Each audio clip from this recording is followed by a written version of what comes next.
वो कहते हैं ना, कागजी आफ्तार से कुछ नहीं होता, युद्ध में हिम्मतें लड़ती हैं, जो है तादाद से कुछ नहीं होता। दोस्तों, ये जो युद्ध चल रहा है, ये युद्ध यूक्रेन और रूस के बीच में चल रहा है। आज हम इसके सभी पहलुओं पर बात करेंगे। सबसे पहले हम बात करेंगे जो है रूस की ऐतिहासिक पृष्ठभूमि पे बात करेंगे, नाटो संगठन से संबंधित सारी चर्चा करेंगे, जो है आर्थिक प्रतिबंध अगर रूस पर लगाया जाता है तो उस पर क्या असर पड़ेगा, भारत पर इस युद्ध का क्या असर पड़ेगा वो भी देखेंगे, और जो अमेरिका माइंड गेम खेल रहा है उसके बारे में भी सविस्तार तरीके से चर्चा करेंगे। तो हम एक एक करके सभी पहलुओं पर चर्चा करेंगे, इसलिए संपूर्ण अकेडमी के यूट्यूब चैनल पर आप हो और इसे सब्सक्राइब जरूर कर लेना और बेल आइकन को दबाना बिल्कुल मत भूलना।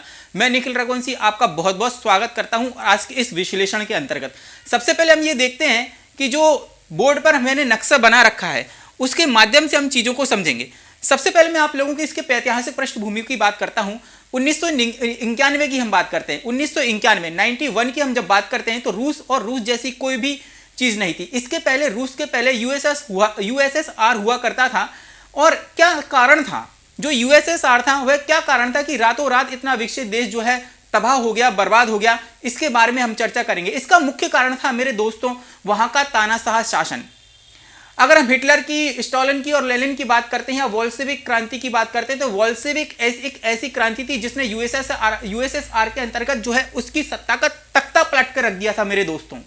ये एक ऐसी क्रांति थी, लेकिन रातों रात इस देश को क्या हो गया था कि यह रातों रात बर्बाद हो गया। इस पर भी मैं आप लोगों से बहुत सटीक तरीके से जो है विचार और विमर्श करूंगा। आप लोगों को इसकी ऐतिहासिक पृष्ठभूमि की बात बताते रहना चाहता हूं कि ये जो यूएसएसआर था मेरे दोस्तों, आप लोगों को पता है पंचवर्षीय योजना करने वाला पहला देश था। हमारे भारतीय संविधान में जो पंचवर्षीय योजना लागू की गई थी, वो जो स्रोत था वह यूएसएसआर से लिया गया था। अंतरिक्ष में जो पहला यात्री भेजने वाला था वो भी यूएसएसआर ही था। वर्ष 1961 की अगर हम बात करते हैं तो यूएसएसआर ने जो है अंतरिक्ष में मेजर यूरी गागरिन को पहले अंतरिक्ष में भेजा था। बात करते हैं जो है उपग्रह भेजने वाला अंतरिक्ष में पहला देश कौन था, तो वह आपका आप लोगों का रूस था।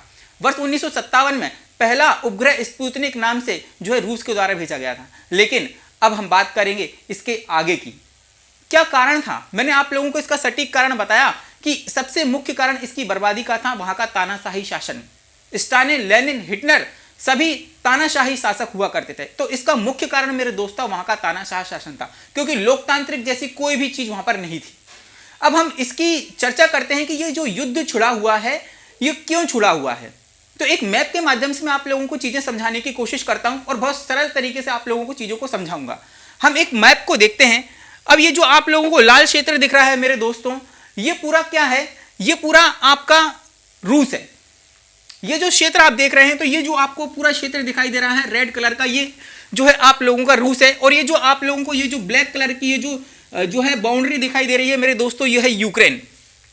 तो केवल मैप को ध्यान रखें, लेकिन इससे पहले आप लोगों को विवाद समझाने से पहले आप लोगों को नाटो क्या है, नाटो संगठन क्या है, उसको समझना जरूरी है। तो सबसे पहले मैं आप लोगों को उस संगठन के बारे में बताऊंगा जिस संगठन को लेकर विवाद चल रहा है। आपको नाटो समझने की जरूरत है मेरे दोस्तों। तो नाटो क्या है, नॉर्थ अटलांटिक जो है ट्रीटी जो ऑर्गेनाइजेशन है, नॉर्थ अटलांटिक ट्रीटिकल ऑर्गेनाइजेशन है मेरे दोस्तों, जिसकी स्थापना 4 अप्रैल 1949 को की गई थी। इसका मुख्यालय ब्रुसेल्स के अंतर्गत जो है मौजूद है।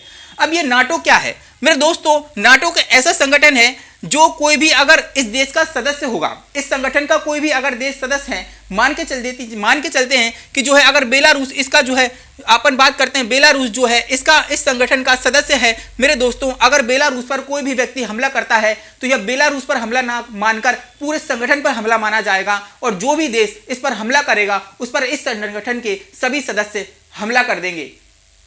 तो मेरे दोस्तों देखो क्या लिखा हुआ है कि कोई भी भारी राज्य अगर हमला करता है तो यह सहयोग करने के लिए बाध्यकारी होगा, मतलब यह संगठन उसका क्या हो जाएगा, सहयोग करने के लिए बाध्यकारी हो जाएगा। आगे हम बढ़ते हैं। 6 फरवरी 2019 को इसमें शामिल होने वाला जो देश है मेरे दोस्तों, तीसरा मैसेडोनिया है। क्या है, मैसेडोनिया।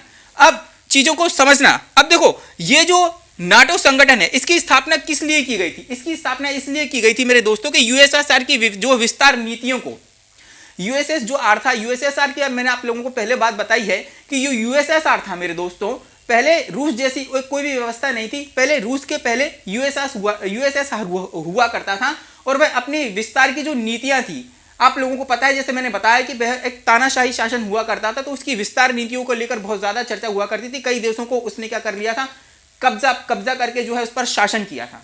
अब हम बात करते हैं आगे इसकी, हम बात करते हैं जो यूएसएसआर की विस्तार नीति को रोकने के लिए मेरे दोस्तों अमेरिका ने नाटो संगठन की क्या की थी, स्थापना की थी। यूएसएसआर की विस्तार नीतियों को रोकने के लिए अमेरिका ने क्या किया था, यहां पर नाटो की मेरे दोस्तों जो है स्थापना की थी। इसका जो मुख्य मालिक अगर अपन मानते हैं तो अमेरिका है, क्योंकि सबसे ज्यादा फंडिंग किसके माध्यम से की जाती है, अमेरिका के माध्यम से की जाती है इस नाटो को।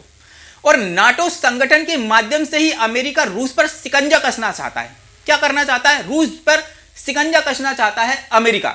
अब विवाद की तरफ चलते हैं कि विवाद क्यों हो रहा है। तो उसका मुख्य कारण है मेरे दोस्तों, आप एक नक्शे के माध्यम से देखेंगे तो अगर हम बात करते हैं, ये आपका एस्टोनिया, लातविया और जो है अगर हम बात करते हैं लुथानिया, तो ये आप लोगों को इस मैप के माध्यम से समझाना चाहता हूं कि जो यूक्रेन की सबसे ज्यादा सीमा किससे लगती है, आप लोगों की जो है यूक्रेन की सबसे ज्यादा सीमा लगती है आपकी रूस से लगती है। लेकिन आप अगर देखेंगे इसके पड़ोसी देशों को आप देखेंगे तो यूक्रेन के पूर्व में आपको बेलारूस और पोलैंड दिखेगा, और उसके ऊपर की जब हम बात करते हैं एस्टोनिया, लातविया और लुथानिया जैसे देश आप लोगों को दिखेंगे। 2004 के अंतर्गत, वर्ष 2004 के अंतर्गत एस्टोनिया, लातविया और लुथानिया जो है इसके नाटो के संगठन में शामिल हो गए थे 2004 के अंतर्गत। अब देखना मेन मुद्दे की बात क्या है, आप लोग वो समझना। 2004 की अगर अपन बात करते हैं तो ये जो आप लोगों को मैप दिख रहा है, इसमें एस्टोनिया, लातविया और लुथानिया जैसे देश 2004 के अंतर्गत नाटो में सम्मिलित हो गए थे। लेकिन 2008 में जब जॉर्जिया और यूक्रेन को इस संगठन में शामिल होने की बात कही तो यह इस संगठन में शामिल नहीं हुए थे। अब बात करते हैं मेरे दोस्तों, अगर यूक्रेन की सबसे ज्यादा सीमा अगर जो है रूस से लगती है और यूक्रेन अगर नाटो का सदस्य बन जाता है तो मेरे दोस्तों ये सीमा एस्टोनिया, लातविया और बेलारूस, यूक्रेन तक सीमित नहीं रहेगी। ये सीमा जो है नाटो की सीमा कहलाएगी। यह सीमा नाटो की सीमा कहलाएगी। इसलिए रूस क्या करेगा, रूस अपनी शांति और सीमा को असुरक्षित महसूस करेगा, क्योंकि अमेरिका इन सदस्यों के माध्यम से, इस संगठन के माध्यम से जो है आपकी रूस पर शिकंजा कसने की कोशिश करेगा। इसीलिए रूस का मानना मेरे दोस्तों यह है कि अगर रूस जो है यूक्रेन को जो है नाटो सदस्य में सम्मिलित होने से रोक रहा है, क्यों, क्योंकि ये जो सीमा कहलाएगी नाटो देशों के संगठन की सीमा कहलाएगी और वह अपने आप को असहज महसूस करेगा। इसलिए वो बार बार ये कह रहा है कि यूक्रेन नाटो का सदस्य नहीं बन सकता। इसलिए वह कह रहा है कि वह यूक्रेन जो है नाटो का सदस्य नहीं बन सकता। इसीलिए जो है अपनी सुरक्षा के लिए मेरे दोस्तों रूस ने जो है यूक्रेन पर हमला कर दिया। यूक्रेन ने जो है रूस ने यूक्रेन पर हमला कर दिया है और इसी वजह से यह युद्ध छिड़ गया है। अब आप लोगों को पता चला इस वजह से क्या क्या परिवर्तन होंगे, ये सब चीजें देखेंगे। अब ये सीमा आप लोगों को दिख रही है, यूक्रेन एक ऐसा देश है जो सबसे ज्यादा सीमा साझा करता है और इस सीमा पर जो है रूस ने कम से कम 1 लाख सैनिकों की सुरक्षा अपने हित में कर रखी है। 1 लाख सैनिक यहां पर आप लोगों को इसकी मौजूदगी देखने को मिलेगी। तो ये पूरा विवाद क्या है, यूक्रेन का नाटो सदस्यों में शामिल होने के लिए है कि रोकने के लिए, कि यूक्रेन को रोकने के लिए रूस ने क्या करा है, यूक्रेन पर हमला कर दिया है। आगे जब हम बढ़ते हैं इसकी प्रमुख शर्तें पर हम बात करते हैं और अमेरिका किस तरीके से माइंड गेम खेल रही है ये भी आप लोगों को बहुत शानदार तरीके से मैं समझा देना चाहता हूं। अब हम इसकी शर्तों पर बात करते हैं। देखो इसकी प्रमुख शर्तें क्या हैं। देखो रूस ने यूक्रेन से कदम पीछे हटाने के लिए यह शर्त रखी है। क्या शर्त रखी है यूक्रेन को। रूस यह कहता है कि आप नाटो के सदस्य देशों में शामिल हो जाते हो तो हम आपसे कोई चर्चा नहीं करना चाहते। जब तक आप ये सहमति नहीं देते हो कि आप जो है नाटो के सदस्य देशों में शामिल नहीं होगे तब तक हम कोई भी चर्चा नहीं करेंगे। लेकिन जो है यूक्रेन के जो है राष्ट्रपति की अगर जो है व्लादिमीर ज़ेलेंस्की की हम बात करते हैं तो वो कहते हैं कि मैं झुकेगा नहीं। और रूस के जो है राष्ट्रपति वह कहते हैं व्लादिमीर पुतिन कि जमाना हमसे है, हम जमाने से नहीं, रोक सके हमें ये जमाने में दम नहीं, और हमसे है जमाना, हम जमाने से नहीं। तो यूक्रेन के व्लादिमीर जो है ज़ेलेंस्की झुकेंगे नहीं और जो है हमारे रूस के जो है आप लोगों के राष्ट्रपति व्लादिमीर पुतिन वो भी झुकेंगे नहीं। तो फिर युद्ध में किस तरीके से निर्णायक मोड़ आएगा ये तो वक्त ही बताएगा, आगे हम चर्चा करते हैं। लेकिन यहां पर अमेरिका किस तरीके से माइंड गेम खेल रहा है आप लोगों को समझा देना चाहता हूं। इसके पीछे की सबसे बड़ी वजह है मेरे दोस्तों, रूस अपनी और अपनी सीमाओं को लेकर बहुत चिंतित है। आगे बात करते हैं, अगर यूक्रेन नाटो में सम्मिलित होता है तो अमेरिका इस संगठन के माध्यम से रूस पर शिकंजा कसना चाहता है। यही सारी चीजें मैंने यहां पर लिख रखी हैं। अमेरिका क्या चाहता है? अमेरिका ने सबसे पहले रूस के राष्ट्रपति व्लादिमीर पुतिन से बात की और उनसे कहा कि अगर यूक्रेन अगर नाटो का सदस्य देश में शामिल नहीं होना चाहता तो वह ना हो, अगर शामिल होना चाहता है तो हो जाए। लेकिन रूस तो यह चाहता है ना कि यूक्रेन नाटो के सदस्य देशों में शामिल ना हो। इस बीच जब इन दोनों की बात हुई तो अमेरिका के राष्ट्रपति ने कहा कि ठीक है, वह इस बात पर सहमत हो गए कि यूक्रेन को नाटो के सदस्य देशों में शामिल ना किया जाए। लेकिन दे प्लेड माइंड गेम, वह अपने माइंड से काम कर रहे थे। एक बार तो उन्होंने यूक्रेन से यह कहा कि आप सदस्य देशों में शामिल ना हो और आपको पूरी सुरक्षा मुहैया भी कराई जाएगी। यह कहना था अमेरिकी राष्ट्रपति का किससे? जो बाइडेन का रूसी राष्ट्रपति व्लादिमीर पुतिन से। एक और तो वह रूस की तरफ सहमति जताते हैं कि ठीक है, हम यूक्रेन को नाटो सदस्य देशों में शामिल नहीं करेंगे और उसे स्वतंत्र सुरक्षा मुहैया कराए जाएंगे आवश्यकता पड़ने पर। लेकिन फिर यूक्रेन की तरफ बढ़ते हैं और यूक्रेन की तरफ जब बढ़ते हैं तो दे प्लेड माइंड गेम और कहते हैं कि यूक्रेन से कि आप नाटो सदस्य देशों में शामिल हो जाएं। तो दोनों तरफ अमेरिका माइंड गेम खेल रहा है मेरे दोस्तों, और इस माध्यम से रूस पर शिकंजा कसने की कोशिश कर रहा है। अब हम आगे बढ़ते हैं और देखते हैं कि आर्थिक प्रतिबंध का है। आपने कई बार न्यूज में सुना होगा कि यूक्रेन अगर यूक्रेन पर हमला कर दिया जाता है तो रूस पर आर्थिक प्रतिबंध लगाए जाएंगे। ये आर्थिक प्रतिबंध क्या होते हैं यह आप लोगों को बहुत ज्यादा जरूरी है समझना। हम बात करते हैं, आर्थिक प्रतिबंध एक ऐसी चीज है जिसमें देश से संबंधित जितने भी व्यापारिक जो आप लोगों का लेन देन होता है वो बंद कर दिया जाता है। देखो यहां पर हमने लिखा हुआ है, किसी भी देश के व्यापारिक लेन देन पर प्रतिबंध लगा देना ही आर्थिक प्रतिबंध है। क्या है? किसी भी देश के व्यापारिक लेन देन पर प्रतिबंध लगा देना ही आर्थिक प्रतिबंध है। इसमें क्या होता है मेरे दोस्तों, बैंक में होने वाले जो वित्तीय लेन देन है उस पर भी क्या किया जाता है, आप लोगों का प्रतिबंध लगा दिया जाता है। कंपनी के अकाउंट हो, व्यक्तिगत खाते हो, सब पर क्या किया जाता है मेरे दोस्तों, प्रतिबंध लगा दिया जाता है। मतलब सब तरीके का व्यापारिक व्यवसाय बंद। इससे क्या प्रभाव पड़ेगा? इससे मेरे दोस्तों, इससे आर्थिक प्रतिबंध से किसी भी देश की रीढ़ की हड्डी को तोड़ा जा सकता है। किसी भी देश की रीढ़ की हड्डी को तोड़ा जा सकता है। तो यहां पर हम बात करें, अभी सुरक्षा परिषद की बैठक हुई थी जिसमें हम बात करते हैं कई लोगों ने रूस पर आर्थिक प्रतिबंध लगाने के लिए वोट किया था। लेकिन भारत और चीन दो ऐसे सदस्य थे जो इस सुरक्षा परिषद की बैठक में जिन्होंने भाग नहीं लिया और ना ही क्या किया, वोट डाला। आगे इस चीज के बारे में और भी बात करेंगे, लेकिन हम अब आगे बात करते हैं भारत पर इसका क्या असर देखने को मिलेगा। मेरे दोस्तों, भारत पर इसका गहरा प्रभाव देखने को मिलेगा। आइए जानते हैं किस तरीके से प्रभाव देखने को मिलेगा मेरे दोस्तों। अगर हम बात करते हैं भारत इस मामले में फंसता है तो राजनीतिक कूट निकालना थोड़ा मुश्किल हो जाएगा। कैसे? अगर हम बात करते हैं, रूस एवं यूक्रेन दोनों से हमारे संबंध बहुत पुराने हैं, दोनों से ही हमारे संबंध पुराने। एक और अगर हम बात करते हैं, एक और यूक्रेन से रक्षा उपकरण और दूसरी ओर यूक्रेन से एक और हम बात करते हैं मेरे दोस्तों, रूस से और यूक्रेन से पुराने संबंध तो है ही, लेकिन भारत यूक्रेन से रक्षा उपकरण खरीदता है और दूसरी ओर रूस से कई सारे सैन्य उपकरण भारत खरीदता है। लेकिन भारत पर असर क्या होगा? आप लोगों को सोचना होगा कि भारत पर इसका क्या असर देखने को मिलेगा। उस विषय में भी आप लोगों को बताना चाहता हूं कि अगर अमेरिका इसमें शामिल होता है तो ये जो कूटनीति वाला जो संतुलन है ना मेरे दोस्तों, ये आप लोगों को बहुत मुश्किल पड़ेगा। क्यों? क्योंकि आप लोगों को स्थिति स्पष्ट करनी पड़ेगी। अगर तीसरी विश्व युद्ध होता है और अमेरिका इसमें भाग लेता है तो भारत को अपनी स्थिति स्पष्ट करनी पड़ेगी कि भाई किसके साथ में है। क्योंकि अमेरिका से भी भारत के ही बहुत शानदार और अच्छे संबंध हैं, लेकिन रूस से भी अच्छे संबंध हैं और यूक्रेन से भी अच्छे संबंध हैं। और कई सारी सैन्य उपकरणों पर अगर हम बात करते हैं तो यूक्रेन पर निर्भर करता है भारत, और रूस पर भी भारत निर्भर करता है।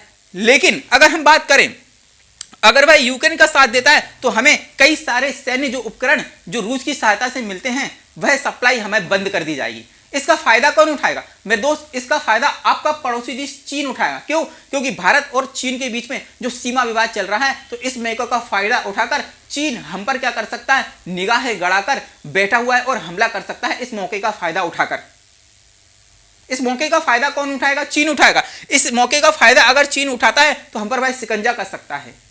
तो ये बहुत ही एक गहरा संकट हम देखने को मिलेगा हमें।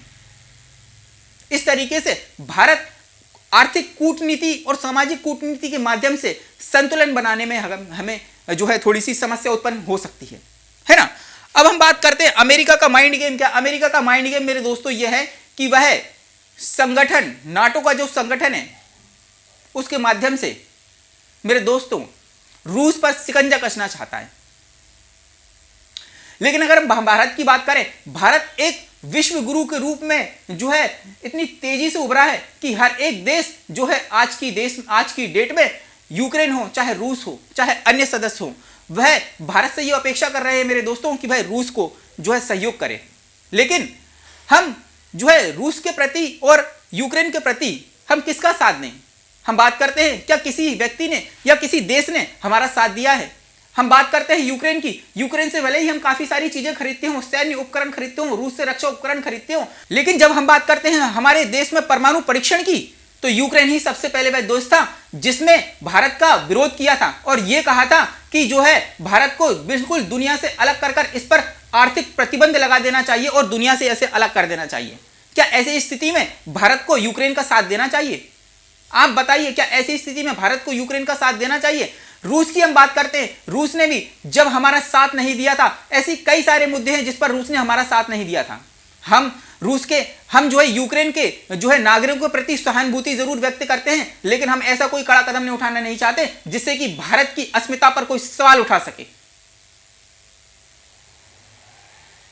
आप क्या सोचते हैं इस युद्ध के बारे में? क्या भारत को यूक्रेन का साथ देना चाहिए या रूस का साथ देना चाहिए? यह संतुलन बनाना बहुत ही मुश्किल है मेरे दोस्तों। तो ये जो युद्ध चल रहा है, इस युद्ध के बारे में मैंने आप लोगों को सारी बातें बताई हैं कि अमेरिका किस तरीके से रूस पर शिकंजा कसना चाहता है।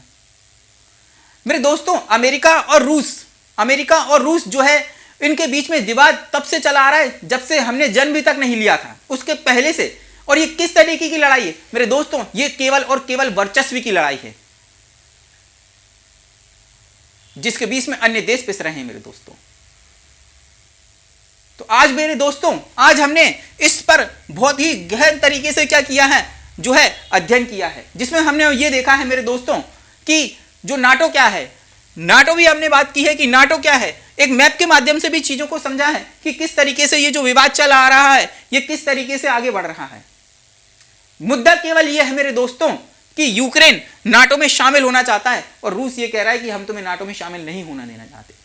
इसी वजह से ये युद्ध चल रहा है। तो मेन मुद्दा केवल यही था जो मैंने आप लोगों के समक्ष जो है रखा हुआ है। आप लोगों की क्या राय है, आप लोगों को क्या विचार हैं, ये आप इस वीडियो के कमेंट सेक्शन में मुझे बताएं। इसलिए आपसे मैं अब अलविदा लेता हूं और जो है इसी कहानी को समाप्त करता हूं। अगले सेशन में आप लोगों के सामने मैं एक ऐसी स्टोरी लेकर आऊंगा जो भोपाल गैस त्रासदी से जो है संबंधित है। उसके विषय में पूरे तरीके से विश्लेषण हम करेंगे। इसलिए संपूर्ण एकेडमी के YouTube चैनल को आप जरूर से जरूर सब्सक्राइब कर लें और बेल आइकन को दबाना बिल्कुल भी ना भूलें। तो मिलता हूं मैं फिर आपसे, अगले टॉपिक में बात करेंगे। जय हिंद और धन्यवाद।